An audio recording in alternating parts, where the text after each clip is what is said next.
தளபதி விஜய் அப்புறம் சங்கீதா இவங்களோட விவாகரத்து செய்தி வெளிவந்ததுக்கு பிறகு இப்ப எக்கச்சக்கமான விஷயங்கள் அவங்களோட பர்சனலை பத்தி வெளியாகிட்டு இருக்கு.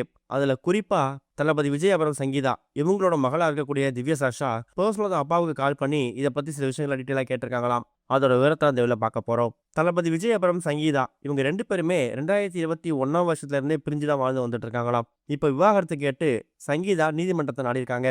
1999 ஆகஸ்ட் மாசம் இவங்களுக்கு திருமணம் நடந்திருக்கு. அதுல இருந்து ஒருத்தருக்கு ஒருத்தர் அன்பும் பெரிய துணையும் வாழ்ந்திருக்காங்க.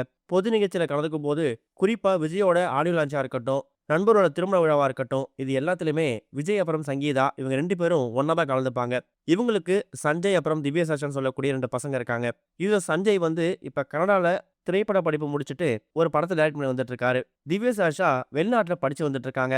இந்த நிலையில தான் கடந்த சில வருஷங்களாவே விஜய் அப்புறம் சங்கீதா இவங்க 2 பேருக்கு இடையில விரிசல் ஏற்பட்டிருக்கு.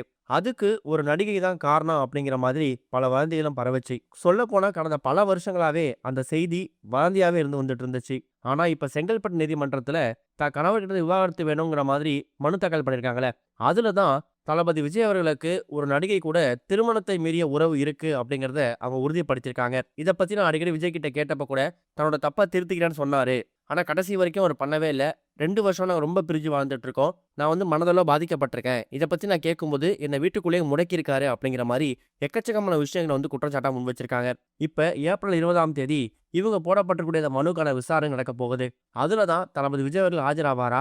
இல்ல அவரோட வக்கீல் மட்டும் ஆஜராவாரா? அப்படிங்கிறத நம்ம வெயிட் பண்ணி பார்க்கணும். இதுக்கிடையில எந்த ஒரு பேரண்டா இருந்தாலும் அவங்க வந்து விவாகரத்து வாங்குறாங்க அப்படிங்கும்போது அது குழந்தைங்கள பாதிக்கும். அது செலிபிரிட்டியா இருந்தாலும் சரி, பொதுமக்களா இருந்தாலும் சரி. இப்ப உதாரணத்துக்கு தளபதி விஜய் அப்புறம் சங்கீதா இவங்க 2 பேருக்குமே சஞ்சய், திவ்யதர்ஷனுடைய மகள் இருக்காங்கல்ல. இதுல மகனை பொறுத்த வரைக்கும் அவர் ரொம்ப மெச்சூர்டா இருக்காரு. அதை ஏத்துக்கிற பக்குவத்துல இருக்காரு. ஆனா மகள் திவ்ய சாஷா இப்பதான் படிச்சு வந்துட்டு இருக்காங்க. ஆல்மோஸ்ட் அவங்க காலேஜ் படிக்கிற டைம். இந்த மாதிரி நேரங்கள்ல தான் அப்பாவை பத்தியும் அம்மாவை பத்தியும் பரவக்கூடிய இந்த விஷயங்களை கேள்விப்பட்டு உடனடியா தான் அம்மா கிட்ட பேசியிருக்காராம். அதுக்கு அவங்க அம்மா கொடுத்துருக்கூடிய பதில், இல்ல இதுக்கப்புறம் சரி வராது. யாராவது ஒருத்தர் இன்னொருத்தர் லைஃப் வந்து விலகினா மட்டும்தான் ரொம்ப பீஸ்ஃபுல்லா வாழ முடியும். இல்லைன்னா ஒருத்தருக்கு ஒருத்தர் அந்த அன்பு இல்லாம ஏதோ வாழணும்னு வாழ்ற மாதிரி இருக்கும். நான் எடுத்த முடிவு சரியான முடிவுங்கிற மாதிரி விஜயோட மனைவி அதாவது திவ்யசாஷோட அம்மா சொல்லிட்டாங்களாம். அதுக்கப்புறமா திவ்ய சாஷா தன்னோட அப்பாவுக்கு கால் பண்ணி இதை பத்தி கேட்கும்போது கூட அவர் சொன்ன ஒரே பதில், உங்க அம்மா எடுத்துக்கூடிய முடிவு என்னவோ அதை நான் ஃபாலோ பண்ண போறேன். எதுவா இருந்தாலும் ஏப்ரல் 20ஆம் தேதி கோர்ட்ல ஹியரிங் நடக்க போகுது. ஹியரிங் முடிஞ்சதுக்கு அப்புறம் முடிவு பண்ணிக்கலாம் அப்படிங்கிற மாதிரி நீ ஃபீல் பண்ணாத. உன் ஸ்டடீஸை மட்டும் கான்சன்ட்ரேட் பண்ணுங்கிற மாதிரி ரொம்ப சிம்பிளா பதில் கொடுத்துருக்காராம். இவர் சொல்றதை வச்சு பார்க்கும்போது அம்மா கொடுத்தக்கூடிய குற்றச்சாட்டுகள் உண்மையா பொய்யா அப்படிங்கிற மாதிரி அவர் பதில் கொடுக்கல.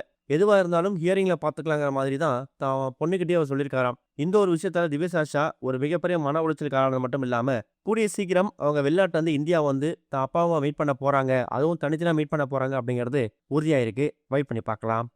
வெயிட் பண்ணி பார்க்கலாம். வெயிட் பண்ணி